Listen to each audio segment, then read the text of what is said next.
ఏపీలో మళ్లీ కోవిడ్ కేసులు నమోదవుతున్న నేపథ్యంలో ఆరోగ్య శాఖ అప్రమత్తమైంది.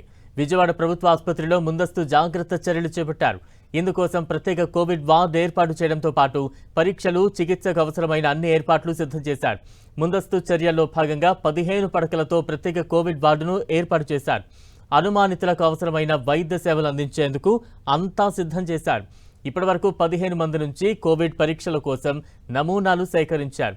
వాటి ఫలితాల కోసం వైద్యులు ఎదురు చూస్తూ ఉన్నారు. పరీక్షల్లో పాజిటివ్గా తేలితే వెంటనే చికిత్స అందించేలా అన్ని ఏర్పాట్లు పూర్తి చేశారు. దీనిపై మరింత సమాచారం మా ప్రతినిధి జయరాజ్ అందిస్తారు.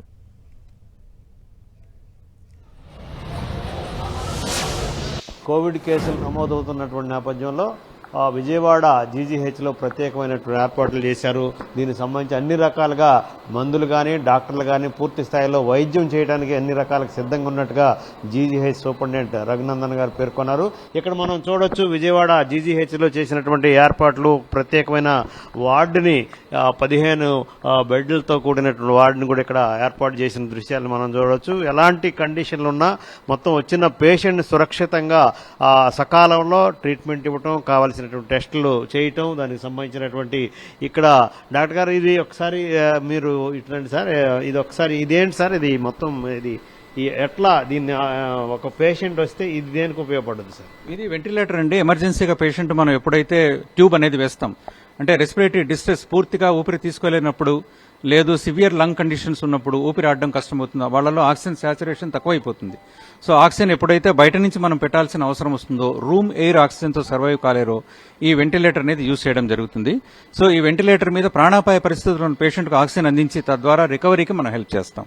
ఇవి కాకుండా మీరు చూడొచ్చు ఇక్కడ మానిటర్స్ అని పెట్టాము, మల్టిపుల్ మానిటర్స్ పెట్టాము. దానిలో మనకు every second continuous live display అనేది వస్తూ ఉంటుంది. నాట్ ఓన్లీ ఆక్సిజన్, మేము మిగిలిన సదుపాయాలు కూడా మీరు ఇక్కడ చూడొచ్చు. ఆక్సిజన్ కాన్సన్ట్రేటర్ అనేది పెట్టాం.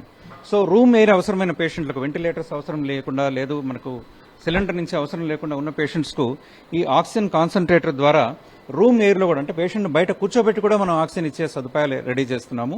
ఇవి కాకుండా అన్ని రకాల డ్రగ్స్ కూడా మేము అవైలబిలిటీ పెట్టేందుకు అండ్ డీఎంఈ గారి ఆదేశాల మేరకు ఇమ్మీడియట్గా ఇండెంట్ కూడా పెడుతున్నాము. ఇన్ ఎనీ కేస్ వాళ్ళు ఇండెంట్ ఇచ్చే లోపల మేము లోకల్ పర్చేస్లోనే all facilities we're getting it ready.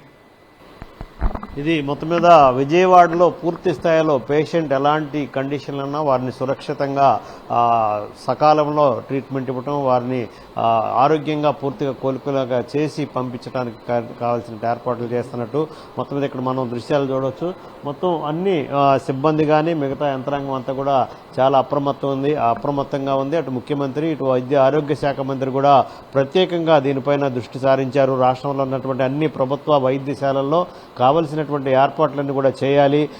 ప్రజలు ఈ కోవిడ్ కేసులు నమోదవుతున్న నేపథ్యంలో వారికి ముందుగా మానసిక భరోసా కల్పించడం, ఎవరికి ఎలాంటి ఇబ్బంది ఉండకుండా చూడటం, అదేవిధంగా ప్రభుత్వ వైద్యశాలకు వచ్చినటువంటి ప్రతి వ్యక్తిని కూడా సురక్షితంగా వారిని కోలుకునేలాగా చేసి ఇంటికి పంపించే బాధ్యత చేయాలని రాష్ట్ర ప్రభుత్వం సంకల్పించింది. దీనిలో భాగంగానే విజయవాడ జీజీహెచ్లో ప్రత్యేకమైనటువంటి ఏర్పాట్లన్నీ కూడా చేశారు. వచ్చినటువంటి వ్యక్తికి ప్రతి వారికి కూడా ఎలాంటి లక్షణాలున్నా వారందరూ కూడా టెస్ట్ చేయటం, వారికి కావాల్సినటువంటి మందులు ఇవ్వటం, తగినటువంటి ట్రీట్మెంట్ ఇవ్వడానికి కావాల్సిన ఏర్పాట్లను కూడా పూర్తి స్థాయిలో చేసినటువంటి దృశ్యాలను ఇక్కడ మనం చూడవచ్చు. ఇది ఇక్కడ ఉన్నటువంటి పరిస్థితి. కెమెరామెన్ నాగరాజుతో జయరాజ్, 10 టీవీ, విజయవాడ.